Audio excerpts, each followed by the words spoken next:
Welcome to This Explainer. Okay, today we are diving into a truly astonishing true story, one that history honestly overlooks way too often. We're going to look at exactly how an enslaved population managed to defeat not one, not two, but three of the most powerful global empires of their time to forge the world's very first Black Republic. It's a story of profound suffering, undeniable genius, and just absolute unyielding determination. So let's kick things off with a number that is, well, it's truly chilling. 3 years. That was the mathematically calculated life expectancy of a newly arrived enslaved person in the French colony of Saint-Domingue. The system of slavery there wasn't just brutal, you guys. It was engineered down to a science.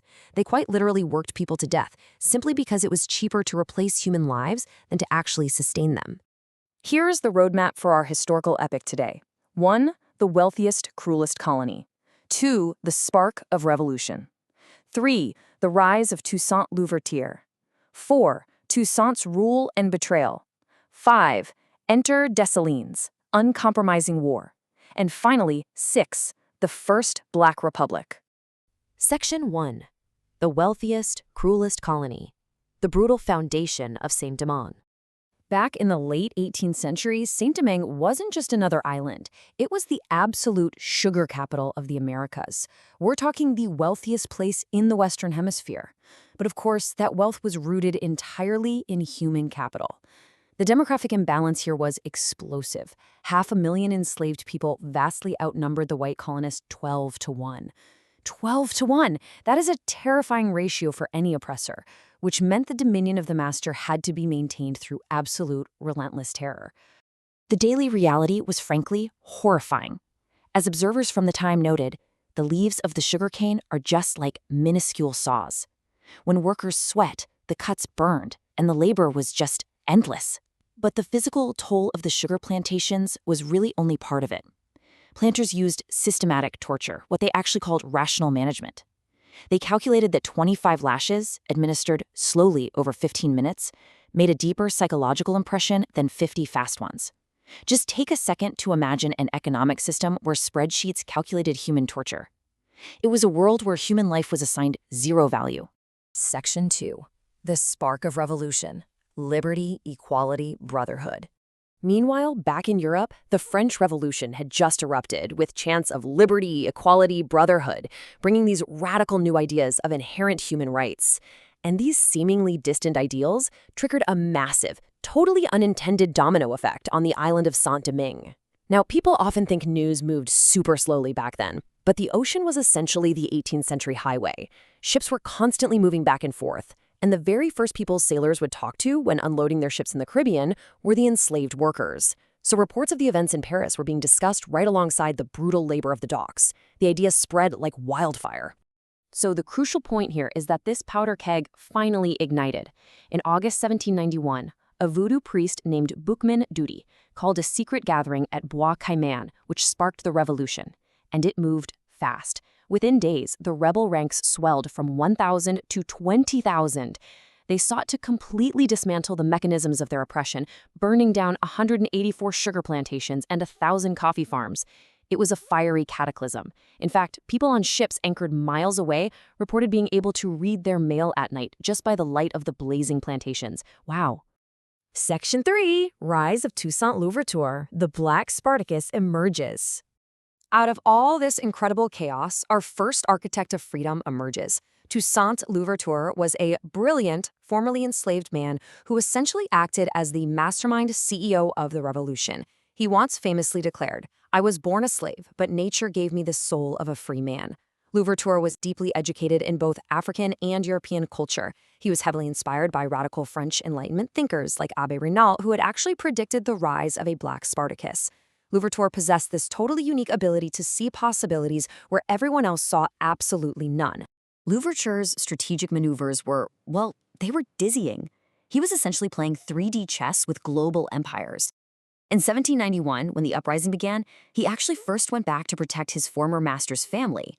But by 1793, he's leading the rebel army, aligning with Spanish forces just over the border to get guns and ammunition to fight the French. But then, and this is wild, in 1794, when the new revolutionary government in France officially abolished slavery, he immediately flips his allegiance right back to France. Over the next few years, he even evicted the British military who had tried to take over the colony. He was literally outsmarting three of the world's biggest superpowers simultaneously. Just incredible. Section 4. Toussaint's Rule and Betrayal, a Constitution and a Capture. Having conquered his enemies, Louverture appointed himself governor for life, which brought some pretty complex contradictions. On the one hand, his groundbreaking 1801 Constitution was the first in history to prohibit discrimination based on skin color. That is a milestone the U.S. wouldn't guarantee for another 150 years. However, to save the colony's completely ruined economy, he made a deeply unpopular decision. He used his military to force the formerly enslaved population back to work on the sugar plantations. Understandably, many of his followers felt this looked far too much like the slavery they had just bled to destroy. And while Louverture was managing this fragile peace, the political winds over in Europe shifted drastically. Napoleon Bonaparte took power in France, declared the revolution over, and sought to restore slavery and white authority in the colonies. In 1802, he deployed a massive expeditionary force to Saint-Domingue. Louverture was deceitfully captured during a meeting, arrested for conspiracy, and shipped across the ocean, where he tragically died in a freezing French prison. But before he left, he warned them powerfully. They had only cut down the trunk of the Tree of Liberty. Its roots were numerous and deep. Section 5. Enter Dessalines' uncompromising war, born in chains. With Louverture gone, our second architect takes the stage, Jean-Jacques Dessalines. Now, unlike Louverture, who had experienced a somewhat privileged role as a manager before the Revolution, Dessalines was forged in the absolute literal fires of the plantation. He grew up under the whip, bearing deep physical scars on his back that he would actually later display to his troops. As a child, elders taught him in secret that chains can hold the body, not the soul. Pain forged him. Injustice sharpened him, and he operated under an uncompromising internal mandate: freedom or death. The contrast between these two men really couldn't be sharper. Where Louverture relied on diplomacy, negotiation, and economic preservation, Dessalines was a no-holds-barred kind of leader. He possessed deep reserves of anger and a total absolute refusal to negotiate with oppressors who viewed him as less than human. Where Louverture used a pen, Dessalines used scorched earth warfare. The final catalyst here came when news arrived that Napoleon had successfully reinstated slavery in the nearby colony of Guadeloupe. Saint-Domingue instantly erupted in fear and sheer rage. Dessalines broke completely from France and ordered the absolute eradication of the French forces. This was an extreme, scorched earth campaign. Dessalines ordered towns to be burned to the ground so the French would have literally nothing left to conquer.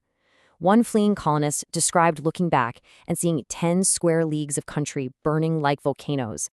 Section 6. The First Black Republic, a World Historic Victory. Dessalines' brutal, relentless strategy finally broke the back of the mighty French military.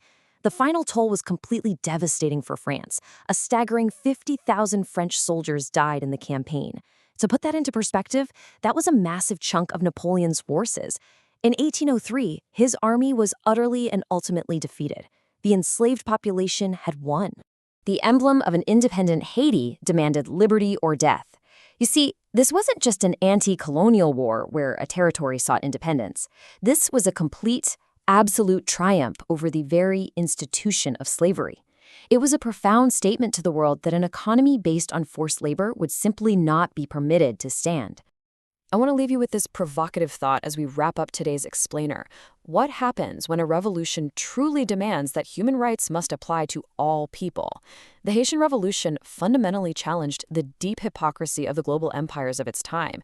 It didn't just ask for a seat at the table, it overturned the table entirely, setting a radical new standard for universal human rights that still echoes loudly today. So, what does this all mean for us? It reminds us of the sheer power of the human spirit. Thanks for joining me on this incredible journey through the source material, and as always, keep questioning history.